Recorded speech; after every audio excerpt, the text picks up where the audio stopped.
Selamat pagi anak-anak kami sekalian, dimanapun kalian berada. Senang sekali ketemu dengan saya Ibu Sani Samosir bersama rekan saya Ibu Linda Nova Simalango. Hari ini kita akan belajar tentang ilmu kimia. Saya senang sekali bisa bertemu dengan anak-anak kami kelas 10 IPA yang baru bergabung dengan kami di Stoda. Saya akan menyapa Anda dengan Stoda Lovers. Oke, anak-anak kami sekalian, semoga kalian dalam keadaan sehat-sehat ya. Hari ini pada pertemuan pertama ini kita akan berkenalan dulu dengan ilmu kimia. Jadi nak, ilmu kimia itu adalah suatu ilmu rekayasa materi untuk mengubah materi menjadi materi yang lebih bermanfaat ya. Jadi dia adalah ilmu yang mempelajari tentang susunan, struktur, sifat, perubahan materi, dan energi yang menyertai perubahan tersebut. Jadi waktu di SMP, kalian kan sudah belajar tentang materi. Materi itu adalah segala sesuatu yang memiliki massa dan menempati ruang. Iya, masih ingat kan pelajaran sebelumnya? Baik anak-anak kami sekalian, jadi kalau dibilang ilmu rekayasa materi, berarti ada yang dibentuk, ada yang menjadi produk. Bisa produk akibat dari pencampuran, bisa dihasilkan produk akibat dari pemanasan, dan lain-lain ya.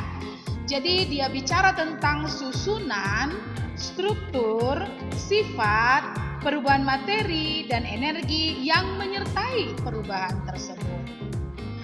Nah, kalau kamu mendengar istilah reaksi kimia, apa sih yang ada di dalam benak kamu?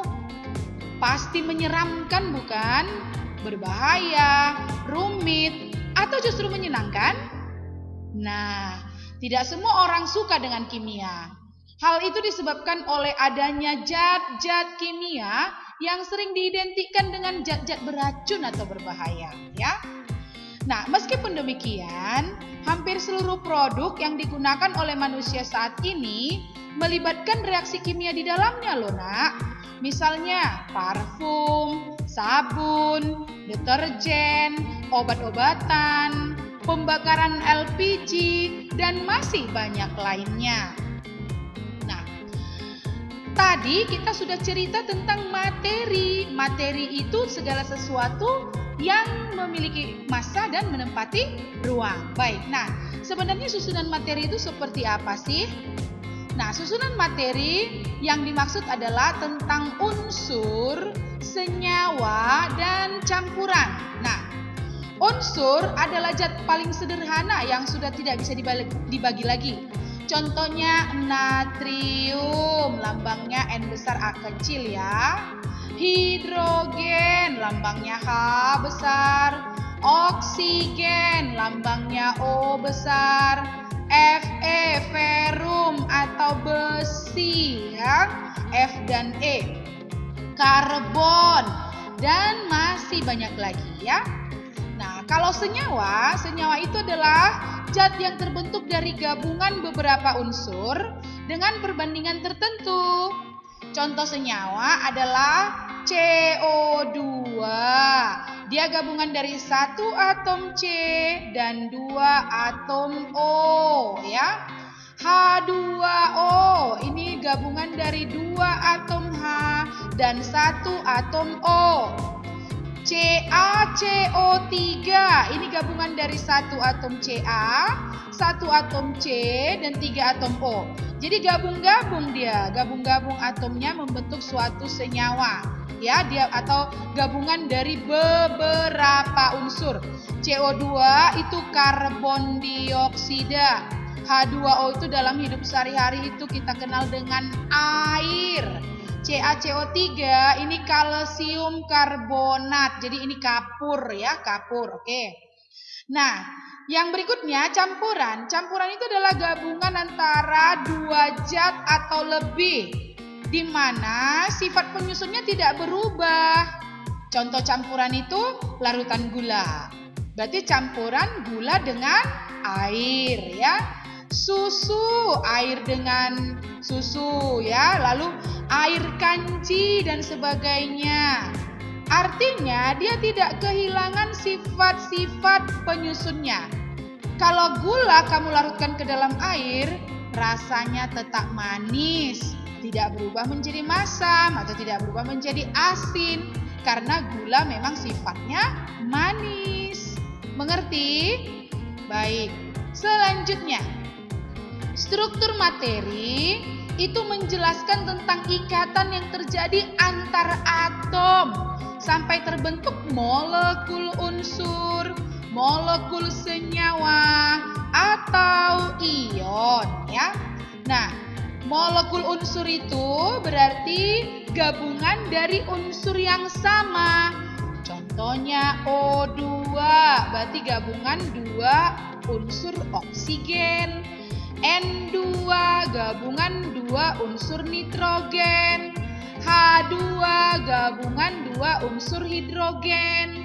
P4 atau fosfor, ini gabungan 4 unsur fosfor ya.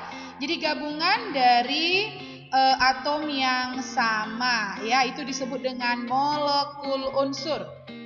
Nah, kemudian ada yang disebut dengan molekul senyawa, yaitu gabungan dari atom-atom yang berbeda. Seperti tadi CO2, gabungan dari satu atom C dan dua atom O. Jadi ada karbon, ada oksigen, nggak sama kan? H2O, gabungan dari dua atom hidrogen dan satu atom oksigen, nggak sama karena ada hidrogen dan oksigen. CaCO3, gabungan dari kalsium, karbon, dan 3 atom oksigen. Oke? Nah, kemudian ada yang disebut dengan ion juga. Ion itu adalah partikel materi yang memiliki muatan listrik. Kalau muatannya positif, kita sebut kation. Kalau muatannya negatif, kita sebut anion ya. Contoh kation Na positif, Ca2 positif. Contoh anion Cl negatif, gitu ya. Oke. Nanti bisa kita lihat banyak contoh di buku kita ya, kation dan anion. Berikutnya, sifat materi. Sifat materi yang dimaksud lebih mengarah kepada sifat-sifat kimia suatu zat. Misalnya, mudah terbakar, mudah mengalami korosi. Korosi itu perkaratan ya nak. Lalu mudah bereaksi dengan zat yang lain dan sebagainya. Nah, sifat materi yang kita pelajari dalam kimia ini dia ya, yang mengarah ke sifat-sifat kimia. Baik. Berikutnya, perubahan materi ya. Jadi kalau kimia itu kan belajar tentang materi dan perubahannya ya, materi dan perubahannya. Nah, perubahan materi dibedakan menjadi dua. Ada perubahan fisika, yaitu perubahan yang tidak menghasilkan zat baru. Contohnya, lilin yang dibakar, es yang mencair, dan sebagainya. Yang kedua, ada disebut dengan perubahan kimia, yaitu perubahan yang menghasilkan zat baru akibat adanya reaksi kimia. Contohnya besi berkarat. Jadi kalau besi berkarat, nah, dia menghasilkan karat besi yang warnanya reddish brown itu loh, yang merah kecoklatan itu. Dan karat besi bukan lagi besi karena dia tidak lagi memiliki sifat besi ya. Lalu kalau kayu dibakar kan menjadi arang. Dia tidak bisa kembali menjadi kayu. Sudah berubah, sudah ada produk yang baru yaitu arang ya. Nasi menjadi basi. Nasi menjadi basi ini tidak lagi nasi karena sudah terjadi reaksi kimia yang menghasilkan aroma yang tidak enak. Jadi bukan lagi nasi dia. Beda dengan perubahan fisika tadi. Kalau lilin kamu bakar, lilinnya ya yang dibakar kan dia lilinnya meleleh kan, dan kalau nanti dia kering dia tetap adalah lilin. Kalau es mencair dia hanya berubah wujudnya kan, tadinya dia padat menjadi cair tapi itu semuanya adalah air. Nah baik, tentu Stoda Lovers, kalian bisa kan membedakan perubahan fisika dan perubahan kimia? Mudah bukan? Baik. Nah, kita akan mempelajari tentang hubungan ilmu kimia dengan ilmu-ilmu yang lain. Jadi ilmu kimia itu banyak sekali berhubungan dengan ilmu-ilmu eksakta yang lain. Contohnya ya, ilmu kimia itu berhubungan dengan bidang kesehatan dan kedokteran ya, berhubungan dengan bidang kesehatan dan kedokteran. Apa peranannya di situ? Contohnya, mendiagnosa berbagai penyakit dalam sistem tubuh manusia, ya, dalam sistem pencernaan, pernafasan, sirkulasi, ekskresi, gerak, reproduksi, hormon, dan sistem saraf manusia. Sehingga di bidang farmasi bisa ditemukan obat-obatan yang dapat menyembuhkan. Luar biasa kan peranan ilmu kimia dalam bidang kesehatan dan kedokteran ini? Sangat banyak dan sangat dekat dengan hidup kita sehari-hari. Nah, di bidang energi dan lingkungan, kimia juga sangat berperan. Perannya dalam apa? Ya, dalam menemukan sumber energi alternatif, dalam pengolahan minyak bumi. Minyak bumi itu minyak mentahnya menjadi senyawa-senyawa yang berguna dalam keperluan sehari-hari. Contohnya bensin, aspal, dan solar. Nah, ini akan lebih kita dalami pada pertemuan-pertemuan berikutnya ya. Jadi ingat, sangat berperan ilmu kimia dalam bidang energi dan lingkungan ya. Nah, jadi dia menemukan sumber energi alternatif. Luar biasa kan peran ilmu kimia kan, Nak? Berikutnya, ilmu kimia juga berhubungan dengan bidang teknologi bahan atau berperan dalam bidang teknologi bahan. Seperti apa perannya? Yaitu ilmu kimia berperan dalam menghasilkan kain, kayu, semen, cat beton, besi, dan lainnya yang sering digunakan dalam kehidupan sehari-hari. Jadi dia sangat berperan dalam teknologi industri bahan ya. Kain yang kita gunakan, baju yang kita gunakan ini itu adalah produk dari ilmu kimia ya. Semen, cat yang kita gunakan untuk membuat dinding kita menjadi berwarna, beton yang dijadikan rangka baja, besi, itu semua adalah zat kimia ya. Nah, kemudian dalam bidang bahan pangan dan pertanian, ilmu kimia sangat berperan dalam komposisi pada makanan yang bermanfaat bagi manusia.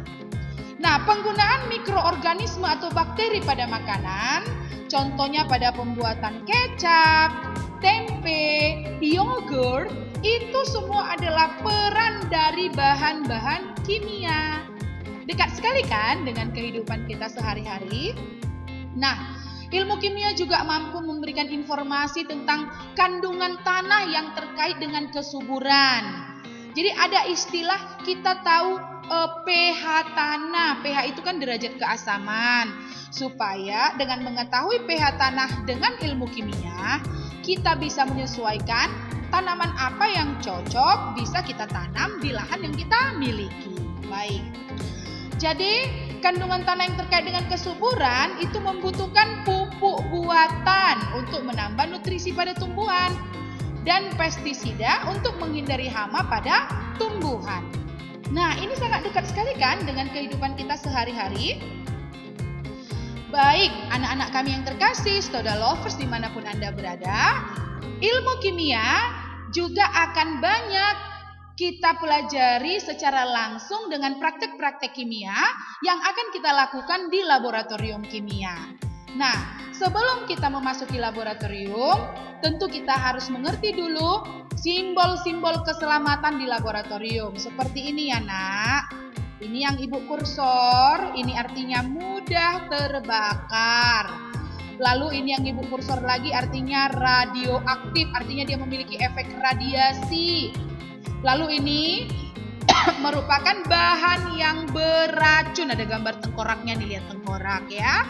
Beracun.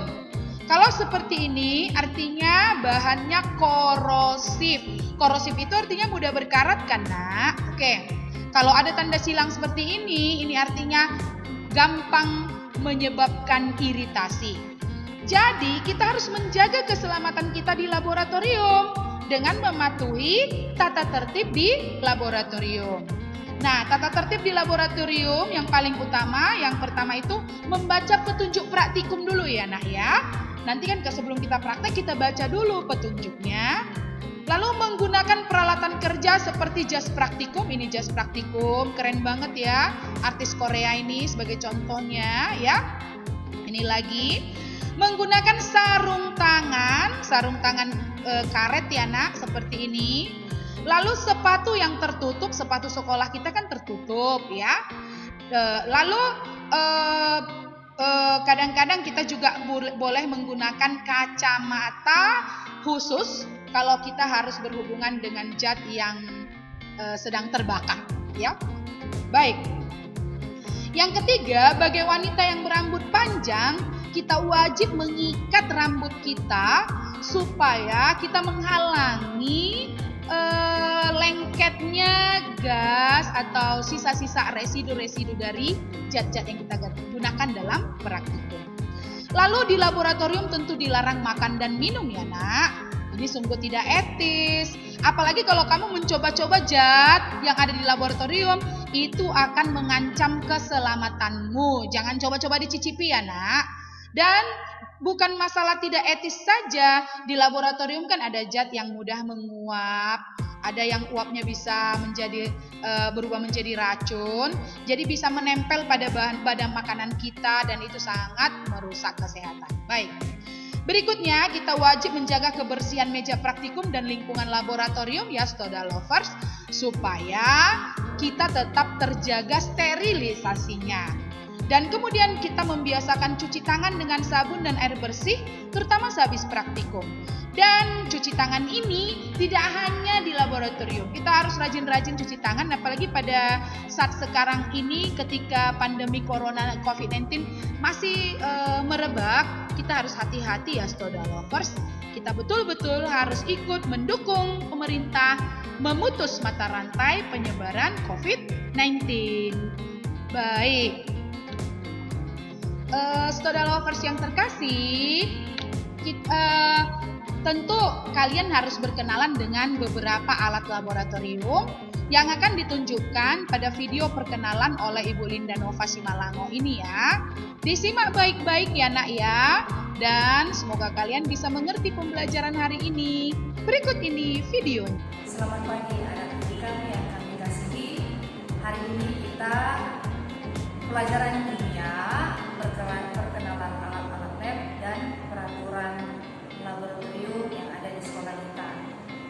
Peraturan yang ada di sekolah kita khususnya di laboratorium yang pertama ya, menggunakan baju lab atau jas lab yang berfungsi untuk melindungi tubuhmu dari cairan yang berbahaya di laboratorium, zat-zat yang berbahaya di laboratorium, dan untuk membandingkan warna larutan atau zat padatan yang ada di laboratorium.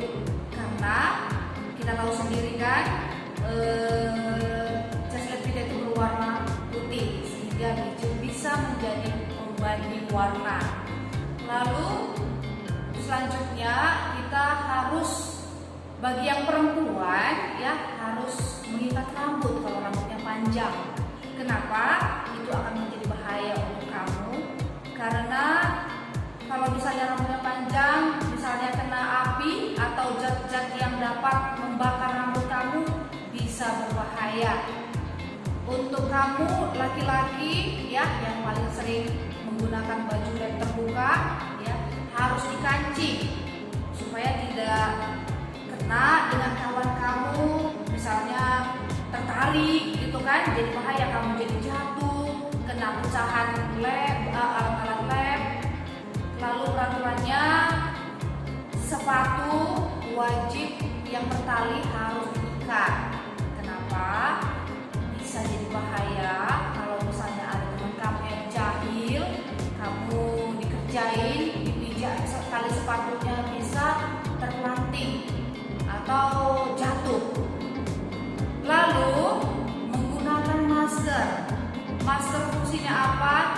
tahu ya, masker itu fungsinya untuk menghindari gas atau pop-up yang ada di ruangan lab masuk ke hidung kamu hingga sampai ke paru-paru kamu. Lalu memakai sarung tangan karet. Sarung tangan karet fungsinya kalau kamu tahu ya, dikabarin atau diberitahukan dari guru atau laboran kamu bahwa larutan itu berbahaya, kamu bisa mencucinya dengan sarung tangan karet sehingga cairan itu tidak langsung kena ke tangan kamu. Lalu kamu juga menggunakan kacamata yang warnanya bening atau jernih, sehingga sewaktu ada percobaan pembakaran, pijarannya tidak sampai ke mata. Sampai situ dulu peraturannya. Lalu kita melihat alat-alat lab yang sederhana di depan saya ini, ya. Yang pertama, alat lab ini, ya. Tapi sebelumnya saya mau menyampaikan alat-alat laboratorium ini bermacam-macam jenisnya. Ada yang kaca, ada yang porselen, ada yang besi.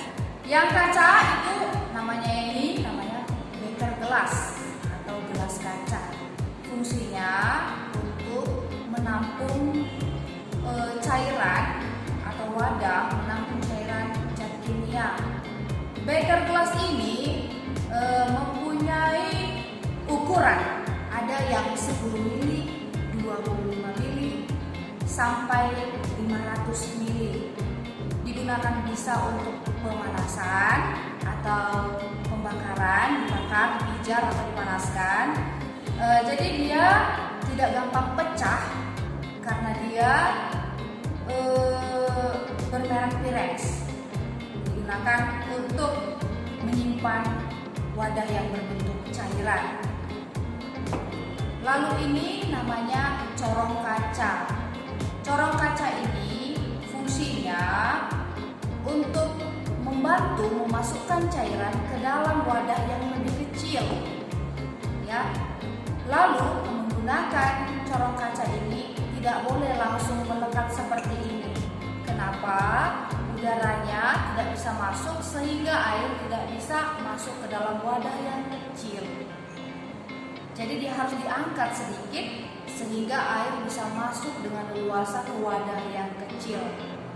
Kenapa dia harus kaca? Supaya kita tahu hingga tetesannya atau yang melekat atau cairan yang melekat di dalam corong. Lalu kita tahu bagaimana dia kering atau basah. Bisa kita lihat dengan melihat atau dengan meraba. Baik, ini namanya silinder ukur atau gelas ukur. Silinder kita tahu kan dia berbentuk tabung, Silinder ini mempunyai penyangga. Fungsinya untuk membuat silinder ini tetap tegak, tidak goyang ke kanan, tidak goyang ke kiri saat memasukkan larutan. Dan fungsinya ini juga untuk mengukur larutan yang akan digunakan. Jadi silinder ini ada dua jenis. Dia ada yang terbuat dari kaca atau gelas, ada yang terbuat dari plastik. Biasanya lebih sering digunakan pakai kaca. Kenapa? Lebih transparan ukurannya, kita bisa lihat dari sini. Lalu silinder ukur ini mempunyai beberapa ukuran. Yang pertama ukurannya 10 mili, 25 mili, 100 mili, 500 mili, hingga 1000 mili. Lalu kita ke labu ukur. Labu ukur ini fungsinya wadah untuk mereaksikan larutan. Jadi dia mempunyai ukuran, ada yang 10 mili, 25 mili, 50 mili, 100 mili, 500 mili, 1000 mili. Jadi yang kita pakai ini, yang saya tunjukkan ini yang 500 mili. Jadi cara mereaksikan larutan yang ada di dalam digoyang melawan putaran jam secara berlahan. Lalu ukurannya supaya pas 500 mili, dia punya tanda di leher labu ukur yang warna coklat. Kelihatan kan? Nah, ini dia. Kalau dia lebih berarti tidak pas reaksinya dan tidak pas ukurannya 500 mili.